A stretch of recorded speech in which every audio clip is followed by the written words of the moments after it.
that got them into a lot of trouble. Congressmen started looking closer at this. There was also a Armed Services subcommittee hearing on UFOs, and there was the Scientific Advisory Board in 1966 did a study of Blue Book,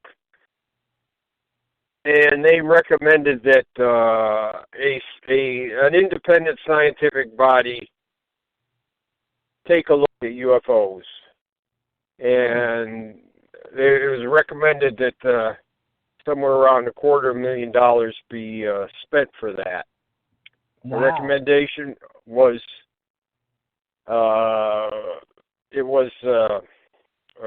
adopted, and the Air Force looked for a number of universities, and most of them didn't want it, and the University of Colorado stepped up and asked to do that. So they were selected. Yeah. Well, they asked Harvard, and they asked Yale, and they were not interested. So okay. The University of Colorado was tasked to do that. And the Air Force was supposed to give them complete cooperation, which didn't quite happen. But so they studied UFOs for a certain amount of time, and when it got close to the end of their study period, they said, we need more money and more time, which they were granted. They finished their study in 68. What did they base their study on? Data that was collected from individuals in uniform and out, civilians, or?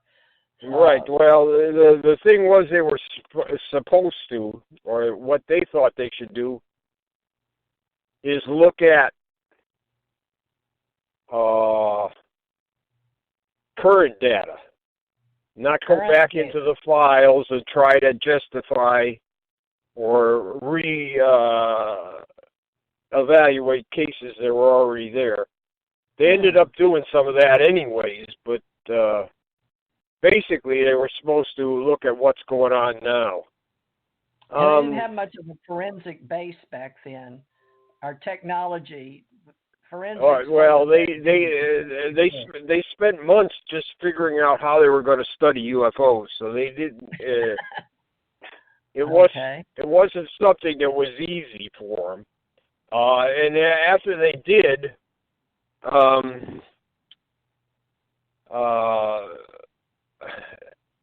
you could say they had some good points. They wanted to have teams that could rapidly deploy if there was a UFO sighting, so they could get there right away and do some investigations right away. But a lot of the cases they selected were kind of poor. They did have, Roy Craig was in charge of that, Dr. Roy Craig, and we interviewed him. He did have an excellent kit to take out to field investigations. He had an excellent idea about we should try to find the most reliable people that report these things and the most strange cases. If we can find cases that have rather high strangeness and high reliability, that's the kind of cases we should go out and investigate. But he broke his own rule almost immediately and went out and investigated two 14-year-olds, one who had just had a birthday and got a camera, and they were going to march into the woods and take pictures of flying saucers, which they succeeded in doing. And then Craig threw all his criteria aside and went out and investigated these two 14-year-olds. I said, yeah, my God, how did you think that is a good case to investigate? So their selection of cases wasn't that good. They did have an early warning network, which they got a lot of people from NICAP and other organizations to let them know if there were cases that might be interesting in their area. And they did investigate some of these cases. They went out and investigated Beverly, Massachusetts with Ray Fowler, and certain other cases that were actually substantial cases that they should have investigated. NICAP gave them a large number of cases that they thought they should look into, and so did Dr. James McDonald from the University of Arizona, but they ended up investigating what I would call trivial cases, maybe quite a few trivial cases. They did investigate more substantial cases, and from the more substantial cases, about a third of the cases they investigated still did not have an answer after they got through investigating, after these scientists got through investigating. In any case, Colorado said, there's nothing to this, and UFOs should no longer be investigated by the government. They shouldn't spend any money on it. Nobody should get any support in investigating this stuff. And they asked the National Science Foundation to go ahead and look at their work and see if they concurred. And I have some papers from the committee from the National Science Foundation that looked into this. In the beginning, the National Science Foundation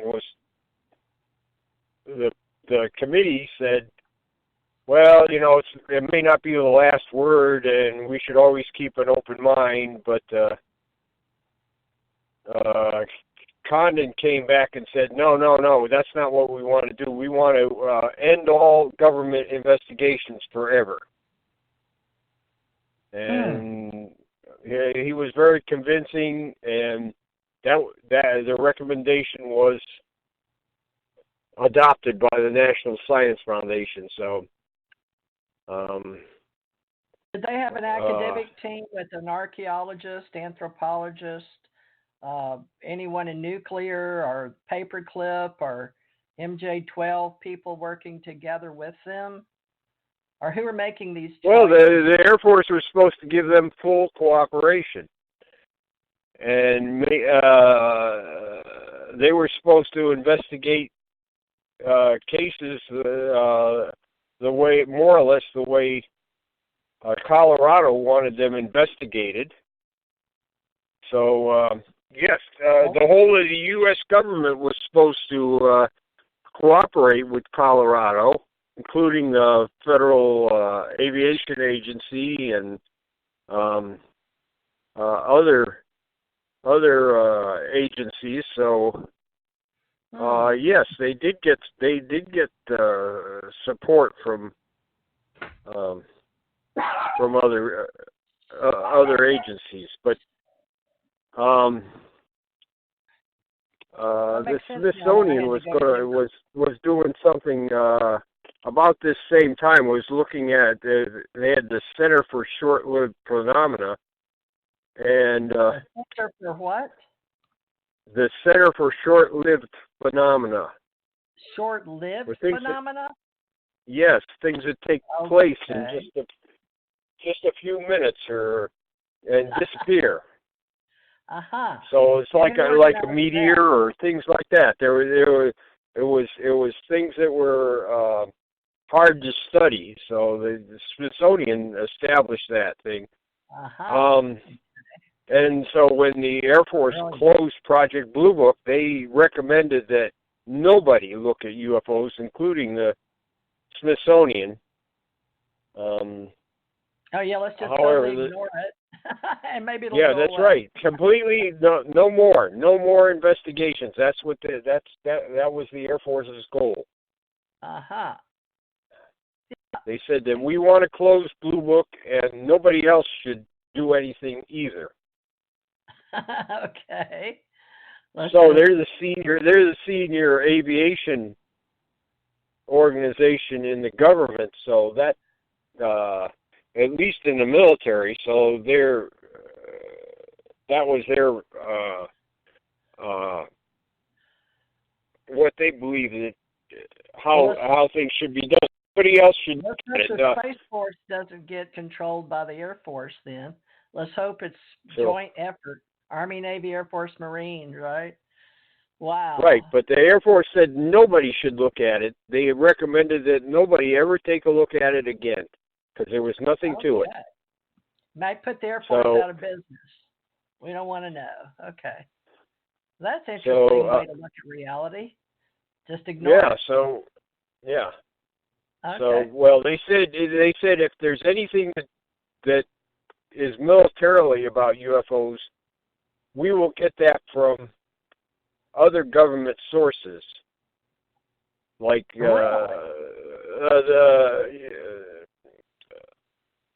Air Defense Command and NORAD and things like that. But they didn't want anybody else investigating, and their supposed only reason for investigating was for national defense.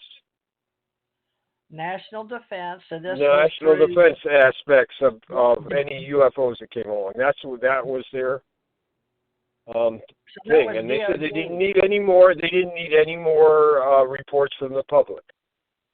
So DOD and Department of Defense and the Pentagon, and is that correct? But separately from the intelligence community.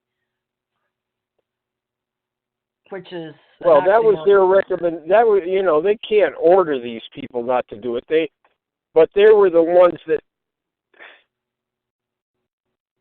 it was established that the Air Force should be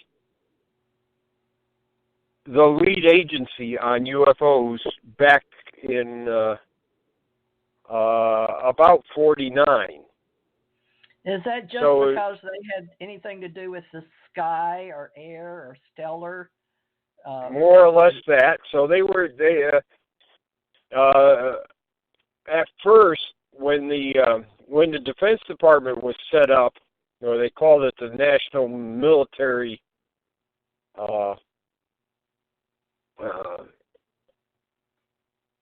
They didn't call it the Defense Department. Well, they called it the Defense Department right away, but the National Military Establishment is the Air Force was the lead agency, but the Navy and Army had input into how the UFO investigation was done. Military, but over the years, wasn't a known factor, I guess.